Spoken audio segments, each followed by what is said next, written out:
Bismillahirrahmanirrahim. Assalamualaikum warahmatullahi wabarakatuh. Mohon maaf agak terlambat ya. Oke.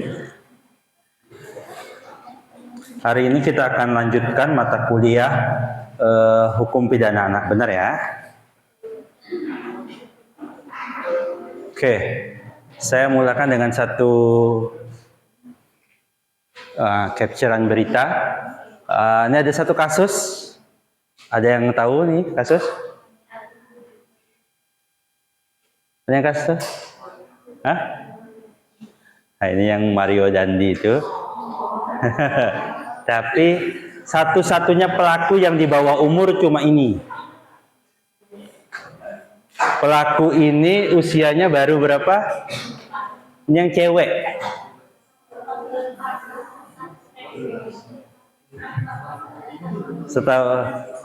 Kalau nggak salah 15 tahun ya. Itu ya. Ini kasus yang bikin kasus kan sebenarnya dia ini ya. Gara-gara dia ini jadi ada kasus. Nah. Ini usianya masih ya, berarti usia SMA ya. Si Mario Dandinya itu pelakunya utamanya itu usianya udah 20 sekarang. Korbannya kan tuh usianya berapa? 17 kalau tidak saya, masih anak juga. Nah, dia itu dalam sini, saudara kan sudah belajar hukum pidana, hukum acara pidana, gitu ya. Saudara kenal istilah dia turut serta. Lalu ini kategori penganiayaan berat yang direncanakan dan sebagainya. Ini dianggap masuk kategori dia orang yang turut serta melakukan tindak pidana tersebut. Lalu vonisnya, ada yang tahu vonisnya Mario Dandi berapa? Coba set Mario Dandinya kena vonis berapa di tingkat pertama?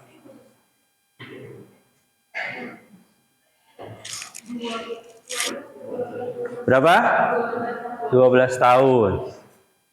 Nah, ini kok jauh, Pak? Nah, salah satunya yang jadi buah dari hukum pidana anak itu adalah baik pelaku maupun korban bahwa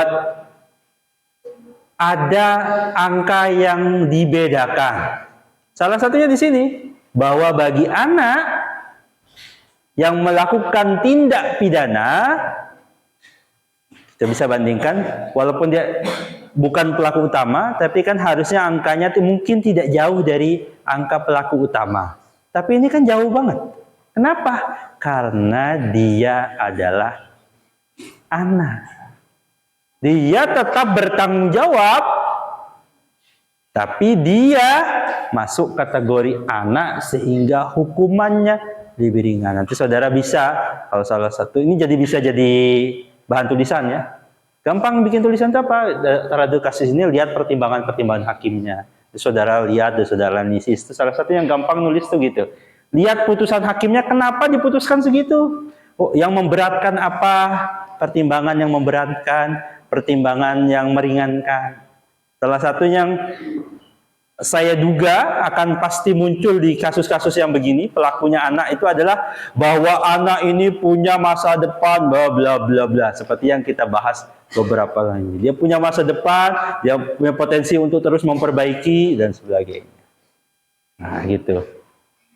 Ini suatu contoh, saudara bisa jadikan bahan tulisan. Ada juga kasus yang lain di mana? Yang tahu? Kasusnya di Medan, ya, Sumatera Utara. Saya nggak tahu di Medan atau di mananya. Ini bapaknya kena, anaknya juga kena. Ini kan bapaknya polisi, dia si anak ini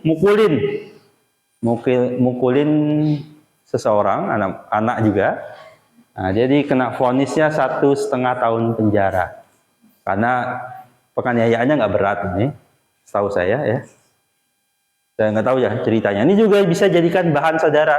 Kenapa kok cuma dapat 1,5 tahun?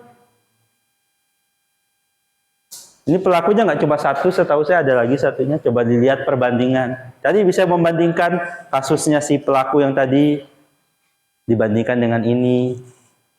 Pak, ini pelaku utama, kok 1,5. Yang tadi itu cuma turut serta, dia nggak ikutan secara langsung mukulin, tapi kok kenanya 3,5 tahun. Kan sama-sama anak, Pak. Nah, itu nanti saudara bisa explore di situ. Gitu ya. Jadi kalau bikin tulisan, sudah tahu ya, sudah tahu itunya, formatnya dan sebagainya. Itu sama antara format yang di mata kuliah perlindungan saksi korban dan yang pembedaan anak. Di situ ada formatnya berapa, contohnya berapa model penulisannya. Yang menulis tidak sesuai format, itu nilainya pasti tidak akan 100. Nah, gampang itu. Saya tinggal lihat, pertama belum baca dulu, lihat formatnya. Kan yang diperintah formatnya begini. Dia ngerjakan nggak sesuai format itu. Nah, di situ saya sudah kurang nilainya nggak right. Sebagus apapun isinya. Nah, gitu ya. Latihan menjawab atau memberi sesuatu sesuai apa yang diminta. Gitu.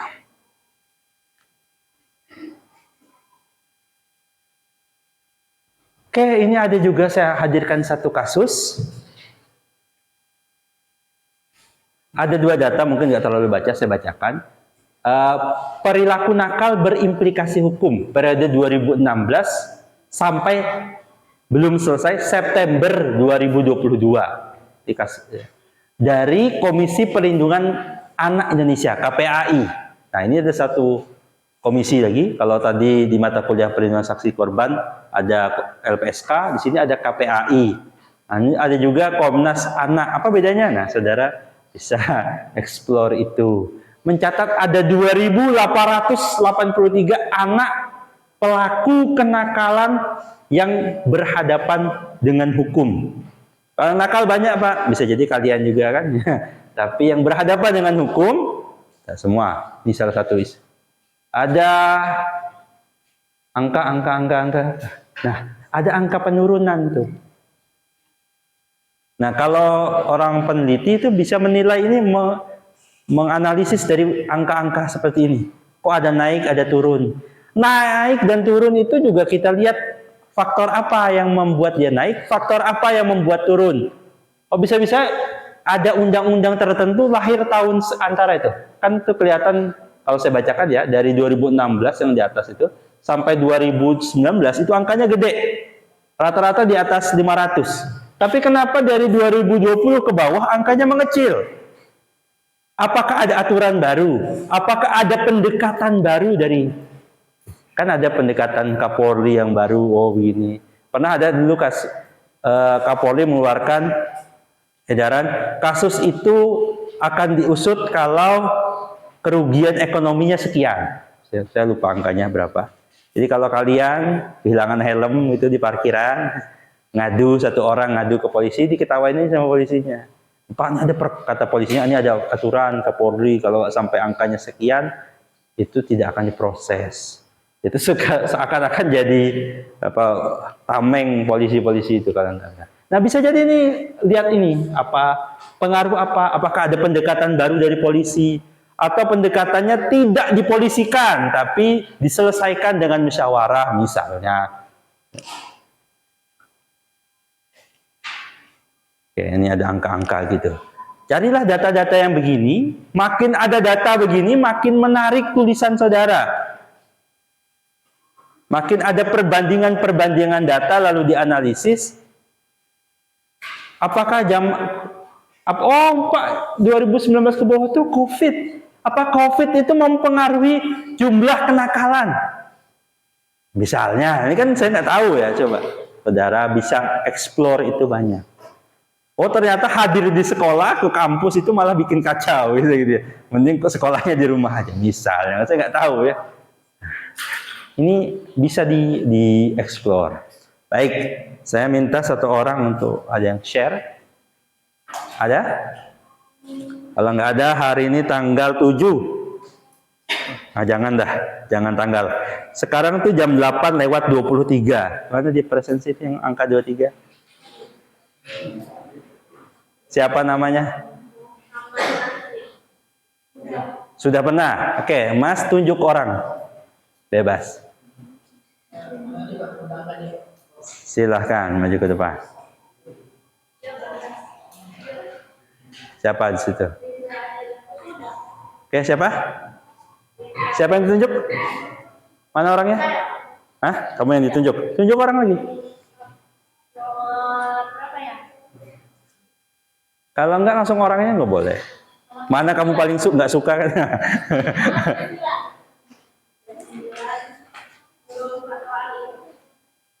Oke, silakan maju, Pak.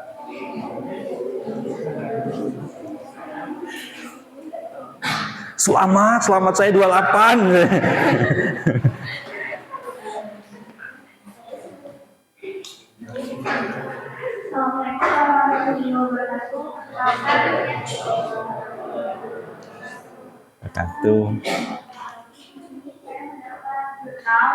Yang membahas mengenai sanksi pidana terhadap anak di bawah umur yang telah melakukan pencurian disertai pembunuhan seorang gadis pegawai bank. Jadi di dalam jurnal ini menarik ya teman-teman, karena saya mendapati seorang anak dia melakukan dua tindak pidana sekaligus, yaitu pencurian dan pembunuhan. Jadi pencurian ini sebelumnya ada di pasal 362 KUHP, pencurian ditambah kekerasan ada di pasal 365 KUHP, pembunuhan ada pada pasal 338 KUHP. Di jurnal dijelaskan faktor-faktor yang menyebabkan anak di bawah umur melakukan tindak pidana pencurian disertai pembunuhan untuk mengetahui sanksi pidana apa kepada anak di bawah umur ini. Jadi pembahasannya adalah berdasarkan studi putusan nomor 2 pidana khusus anak tahun 2021 Pengadilan Negeri.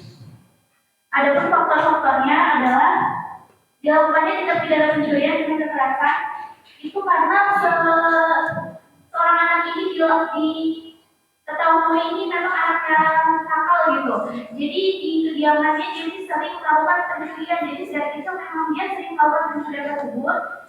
Ditambah dengan yang ini mengalami putus sekolah, pelaku juga memiliki latar belakang keluarga yang jauh dan faktor ekonomi. Lalu alasan yang ditulis di jurnal ini juga pelakunya melihat korban ini Putu Widya Siti yang tinggal seorang diri di kediamannya. Lalu mengenai sanksinya, Hari Supriyanto sebagai Ketua Majelis Hakim dalam putusannya di pengadilan menyatakan bahwa Putu AHP sebagai terdakwa dalam tindak pidana pencurian yang disertai kekerasan juga menghilangkan nyawa korban atas nama Putu Widya Siti terbukti bersalah. Dengan ketentuan pasal 365 ayat 3 KUHP tentang pencurian dengan kekerasan yang mengakibatkan korban meninggal dunia dan ancaman hukuman penjara maksimal 15 tahun. Terdakwa mendapatkan keringanan tuntutan hukuman penjara tersebut sebanyak 7,5 tahun karena terdakwa masih di bawah umur yang dimana hasil putusan ini sama dengan tuntutan jaksa penuntut umum selama 7,5 tahun hukuman penjara. Selain memberikan hukuman pidana penjara selama 7,5 tahun, Majelis Hakim turut memberikan instruksi agar terdakwa ditahan di lapas anak karang asuh dalam dari masa hukuman yang diberikan. Jadi menurut saya penting ya untuk setiap orang tua itu mengedukasi anak-anaknya, karena yang kita tahu anak-anak ini kan sedari kecil penuh ya bimbingan orang tua, apalagi masalah menerapkan agama dalam dirinya anak-anak ini. Kalau teman-teman sekalian nanya apa sih penyebab anak ini melakukan tindak pidana pembunuhan tersebut, saya juga sebenarnya ingin tahu. Cuma di dalam jurnal ini tidak ada keterangan yang jelas yang mengenai apa penyebab anak itu melakukan tindak pidana pembunuhan. Karena yang saya cari juga berdasarkan putusannya di direktur putusan itu nggak ada nomor ini ya, nggak ada nomor putusannya. Jadi saya kurang tahu juga mengenai faktor sebenarnya. Jadi saya kasih itu aja yang bisa saya sampaikan. Terima kasih. Assalamualaikum warahmatullahi wabarakatuh. Waalaikumsalam. Terima kasih.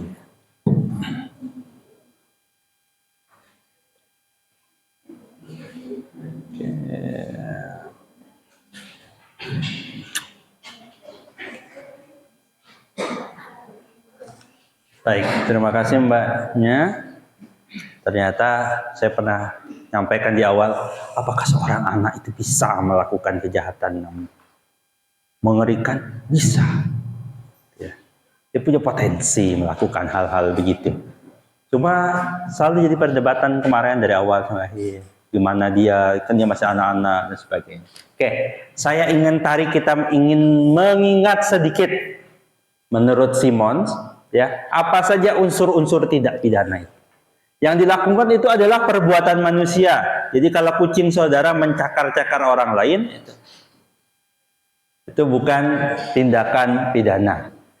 Tindakan yang dilakukan itu diancam pidana. Saya kemarin menyampaikan bahwa sesuatu tindak pidana itu masuk sebagai tindak pidana bukan sekedar karena dia merugikan orang lain, tapi karena ia memang diancam dengan pidana.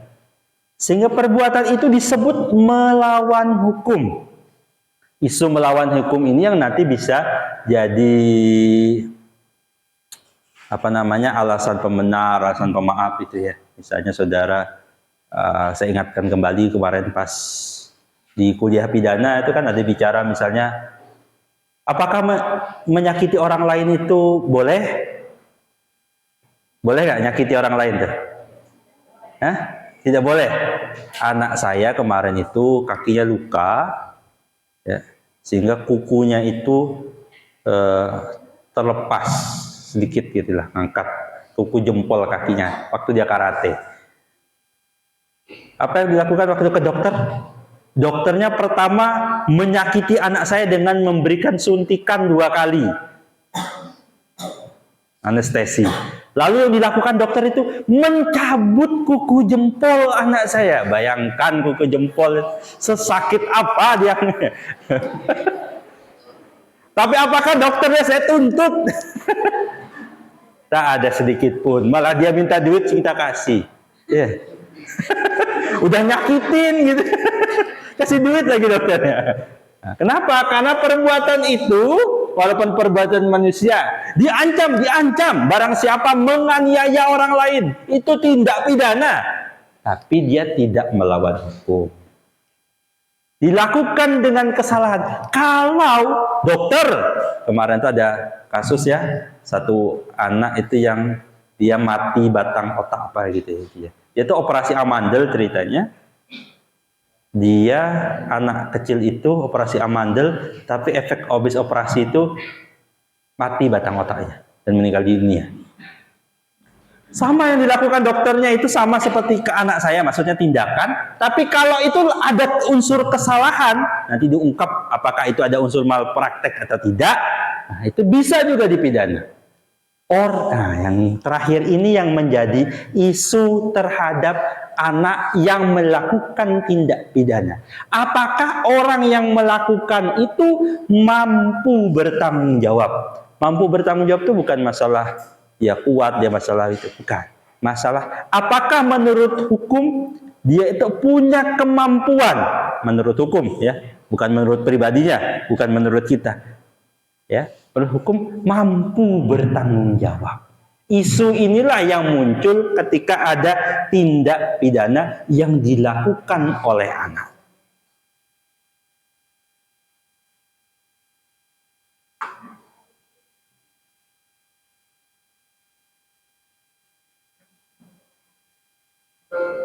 Satu dua ini dia dipidana menurut hakim, maka unsur-unsur yang ada di sini terpenuhi, termasuk yang terakhir tadi. Usianya mungkin masih 15 tahun, tapi menurut hukum ia yang adalah orang dikategorikan sebagai orang yang melakukan itu tersebut mampu bertanggung jawab, masuk dalam kategori mampu bertanggung jawab. Karena ini berkaitan juga nanti dengan usia anak mana, walaupun sama-sama anak, apakah anak 2 tahun, 3 tahun, 5 tahun, itu bisa dikenakan. Termasuk yang kemarin ada kasus yang anak yang matanya buta, ya, usia berapa pelakunya itu? Apakah masuk kategori ini? Bisa jadi yang 1 sampai 4-nya terpenuhi. Dia melakukan perbuatannya diancam dengan pidana. Perbuatannya itu melawan hukum, dilakukan dengan kesalahan. Tapi bisa jadi yang dinilai itu ininya. Dia bukanlah orang yang mampu bertanggung jawab.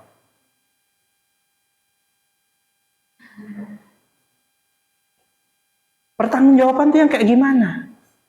Kemampuan bertanggung jawab harus ada kemampuan untuk membedakan antara perbuatan yang baik dan buruk, sesuai hukum atau melawan hukum.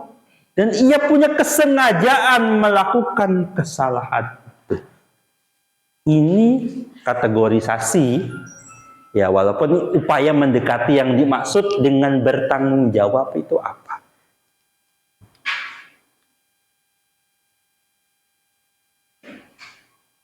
Di bawah tadi ada istilah sengaja.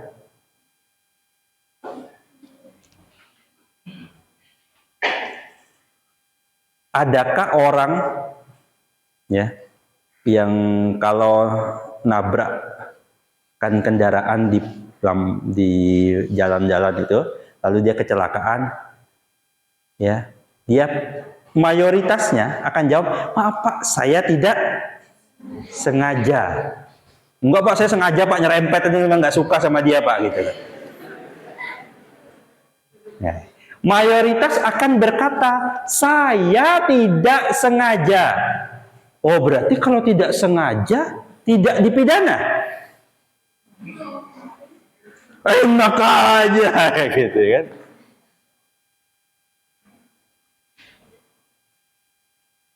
Sengaja itu menurut hukum didekati dengan dua pendekatan. Teori kehendak dan teori pengetahuan. Sengaja adalah kehendak untuk mewujudkan unsur-unsur delik dalam rumusan undang-undang. Maksudnya apa? Ya memang sengaja ingin menghilangkan nyawa orang lain. Ada orang bawa pisau ke kelas ini. Tiba-tiba dia datang, menuju mbaknya ditusuk, set, mati. Terus dia bilang, saya sebenarnya nggak berkehendak membuat dia mati. Gitu. Itu akan tertolak dengan teori ini. Nggak ada orang diam-diam bawa ke kampus ini tuh bawa pisau. Saya mahasiswa hukum Pak, saya harus bisa membela diri saya. Banyak alasan gitu. Nggak, tetap ditolak karena tidak ada alasan membawa senjata tajam ke kampus. Kesengajaan dia membawa sesuatu itu patut. Atau pakai teori yang kedua. Jadi nih, oh Pak, saya nggak sengaja Pak, memang nggak berkehendak untuk nabrak orang. Nih.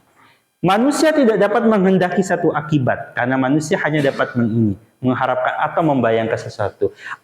Kalau bahasa saya yang lebih gampang, ini saya ngambilkan dari orang saja, setidaknya dia tahu akibat perbuatannya. Pak, saya tuh nusuk aja Pak, saya kira kalau ditusuk tuh orang nggak mati. Mungkin anak usia 2 tahun nusuk, bawa pisau, nusuk. Ya, saya pernah punya ponakan itu, dia ngangkat pisau dari lantai. Ada pisau jatuh, yang dipegang itu bukan gagangnya, pisaunya itu. Saya ngelihat tuh om gitu, ngelihatnya ngeri. Kenapa dia begitu? Karena dia tidak tahu, dia tidak punya pengetahuan. Dia nggak tahu kalau yang dipegang pisau itu akan melukai. Ya. Tapi orang patut diduga dia tahu.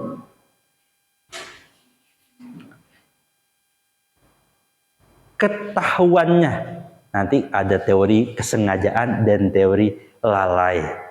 Nah, teori kesengajaan yang di sini kita ingin ungkit adalah setidak-tidaknya dia tahu akibatnya. Seseorang itu kalau normal otaknya akan tahu loncat dari lantai 4 itu akan mati. Kan kemarin yang ada anak UMY itu meninggal dunia. Ada yang tahu? Dia loncat dari asrama tuh. Dia tuh katanya pernah nanya ke temennya, ini kira-kira kalau ada orang loncat dari lantai 4 tuh mati nggak ya? Karena kan memang kalau saya bercandaan, mohon maaf ya. Bercandaan saya tuh memang orang paling kasihan itu adalah orang yang mau bunuh diri nggak mati. Ada yang loncat tuh dari lantai 2. belum tentu mati ya. Patah-patah sakit gak mati lagi gitu ya. Enggak, bercandaan saja. Tapi gitu. Patut diduga dia malah itu. Enggak Pak, saya pengen loncat aja. Enggak, itu berarti memang niat bunuh diri. Nah, faktor sengajaan di situ. Itu yang nanti membedakan dengan kelalaian. Tapi lalai pun tetap dipidana. Nanti menilai apakah sesuatu itu adalah kesengajaan, kelalaian, salah satunya. Saya hanya mengingatkan, ini kan sudah dibahas di mata kuliah pidana. Oke, saya minta satu orang untuk nampil. Tadi mbaknya, tolong tunjuk satu orang. Nomor boleh. Senang banget saya, saudara, dengan nomornya. Ya biar nggak kelihatan kejam-kejabangan Pak. Tapi saya sudah ingat Pak, nomor dia itu nomor sekian. 35.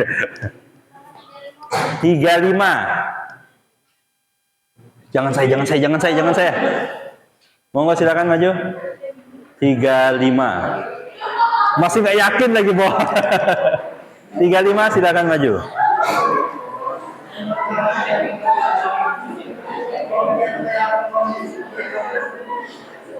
Mas siapa? Oke, silakan.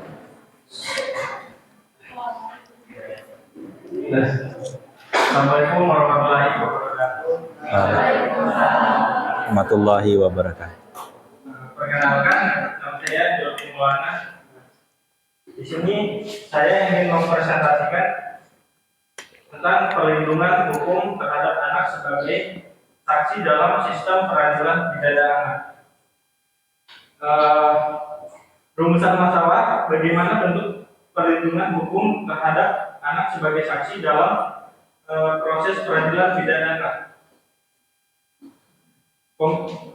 Komitmen negara untuk melindungi warganya, termasuk anak-anak, dapat ditemukan dalam Undang-Undang Dasar 1945 pada alinea ke-4 yang berbunyi kemudian daripada itu, dan yang kemudian komitmen yuridis negara ini selanjutnya dijabarkan pada bab 10 A tentang hak asasi manusia.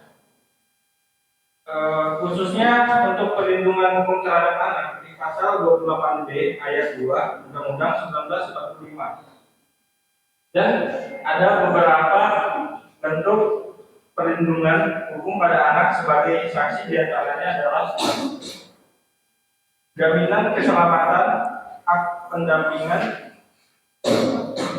hak didampingi pembela, dan hak menjalani peradilan dalam situasi khusus untuk anak. Nah, di sini saya akan menjelaskan 4 dari hak itu. Jaminan keselamatan baik fisik, mental maupun sosial yang terdapat pada undang-undang maupun sosial yang terdapat pada UU 110 nomor 11 tahun 2012 dalam pasal 90 ayat 1 butir B. Untuk hak pendampingan yang dimaksud di sini adalah anak mendapat keamanan dan kenyamanan dalam menjadi saksi yang diatur dalam UU nomor 11 tahun 2012 pada pasal 91 ayat 1 dan ayat 4. Untuk hak didampingi pembela dalam hal ini dikarenakan anak-anak tidak dapat menjadi subjek badan hukum, di mana setiap anak harus diperlakukan sebagai subjek yang belum terbukti bersalah. Dan anak juga berhak dibela oleh seorang ahli sesuai dengan pasal 51 dan pasal 52 Undang-Undang Pengadilan Anak. Dan yang keempat ini, hak menjalani peradilan dalam situasi khusus untuk anak sesuai dengan Undang-Undang Nomor 11 Tahun 2012 Pasal 1 dan ayat 5. Ada beberapa hak anak terkait dengan anak yang membutuhkan perlindungan khusus di bidangnya. Ada 3. Yang pertama, perlindungan psikologis berupa pendampingan. Yang kedua, bebas memilih. anak bebas memilih pendamping yang dipercayakan. Dan yang ketiga, proses pengambilan kesaksian dilakukan dalam situasi formal. Untuk presentasi saya sekian, terima kasih.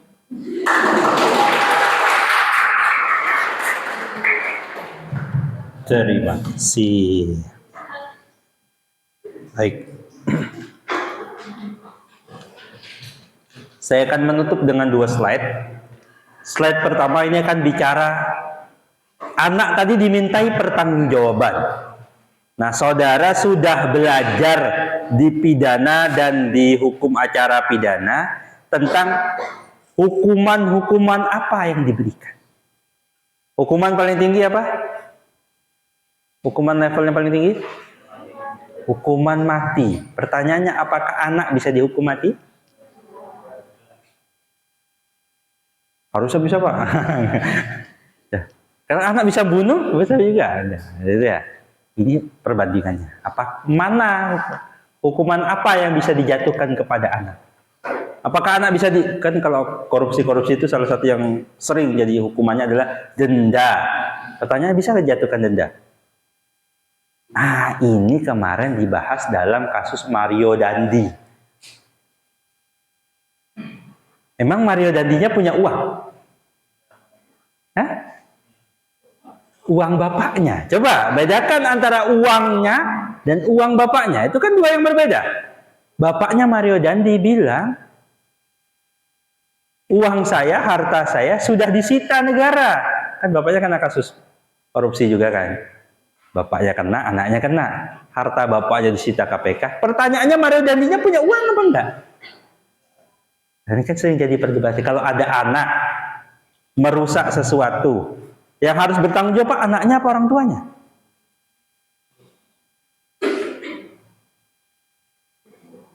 Ganti biaya pengobatan. Ya, emang anaknya punya uang? Yang paling lucu adalah tanggung jawab nikahi anaknya, misalnya gitu ya. Memang anaknya sudah berpenghasilan juga. Yang kata orang tua, gitu. Kalau dia punya orang tua, kalau nggak punya gimana?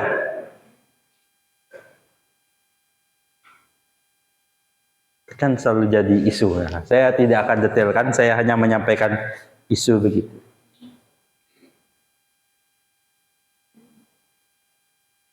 Ini yang jadi patokan bagi saudara, bahwa ketika seorang anak itu berhadapan dengan hukum, dia punya kategorisasi. Hanya anak di rentang 8 sampai 18 tahun tadi yang bisa dihadapkan terhadap hukum. Di bawah itu tidak.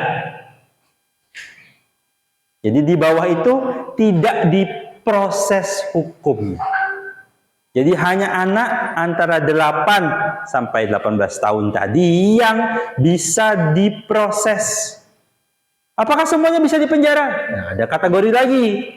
Hanya anak di atas 12 tahun yang bisa dihadapkan ke persidangan sampai dihukum.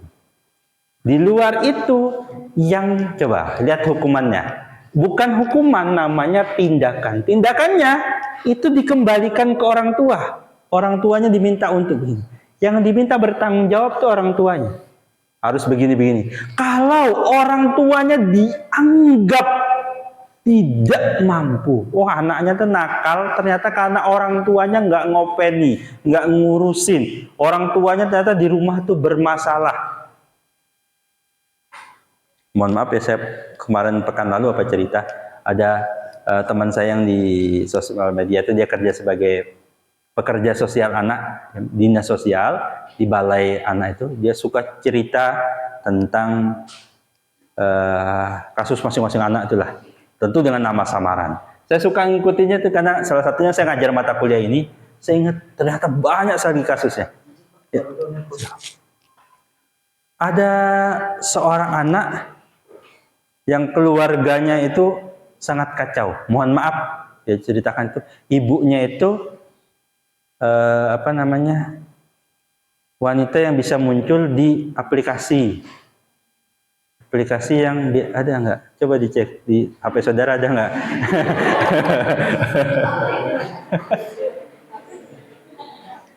Dia ibunya itu apa? Micet itulah ya, di open BO di micet.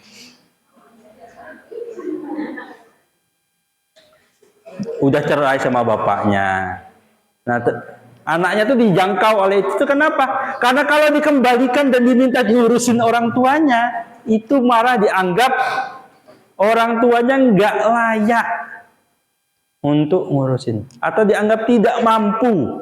Tapi sekali lagi ini atas putusan apa namanya, pengadilan atau lembaga yang berwenang.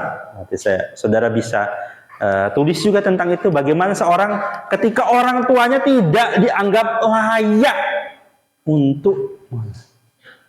Memang pada dasar asasnya seorang anak ya dikembalikan ke orang tuanya. Tapi ternyata juga saudara harus siap-siap ya calon orang tua. Oh, atau nggak mau punya anak? Pak, saya nggak mau punya anak, Pak, nggak siap. Nah, lemah. Ya harusnya saudara persiapkan. Saudara sebentar lagi. Oh Pak, masih lama Pak. Ya, waktu 10 tahun misalnya ya, itu kan bukan waktu yang bukan waktu yang lama untuk persiapan. Saudara dari sekarang itu mempersiapkan diri siapa, termasuk cara mempersiapkan untuk jadi orang tua yang baik itu adalah memilih pasangan yang baik. Pasangan itu dibayangkan bukan sekedar jadi apa namanya pasangan hidup saudara, tapi akan jadi orang tua untuk anak saudara. Ada cowok keren begini, tapi dia nggak pernah ngopaini anaknya.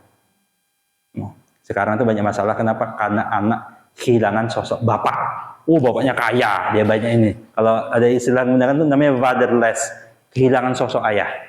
Ada juga yang kehilangan ibu. Kenapa? Ya dia cantik mungkin. Gitu ya. Biasanya ada cowok-cowok tuh gitu. Cowok-cowok itu akan memilih cewek itu ada dua untuk jadikan pacar sama calon istri, itu dia punya kategori beda. Ada hati-hati ya kalau sekarang dia dekat sama saudara gitu. Pacar saudara, belum tentu dia akan jadikan saudara itu istri. Kenapa? Saudara tidak masuk kategori calon istri dia. Kadang gitu, hati-hati. Kenapa? Dia memilih, ya saya tidak menyalahkan gitu. Dia memilih, tidak semua orang yang kelihatannya cantik, begini, begitu, gitu tuh. Nah, ini akan dia sudah membayangkan nanti tidak akan ngurusin keluarga. Tidak semua yang cocok itu.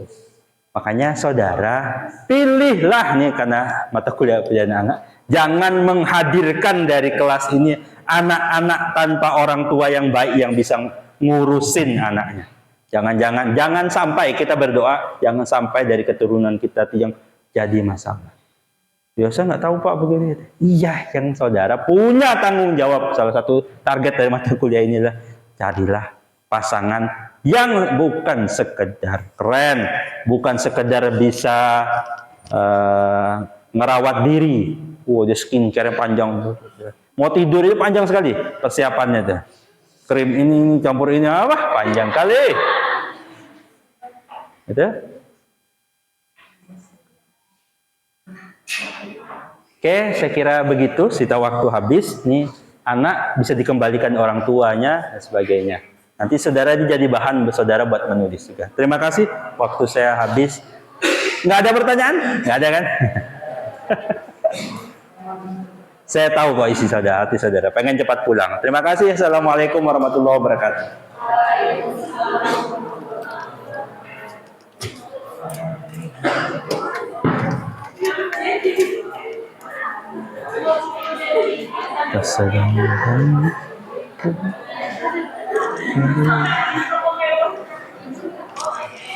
Ada pulpen? Bentar.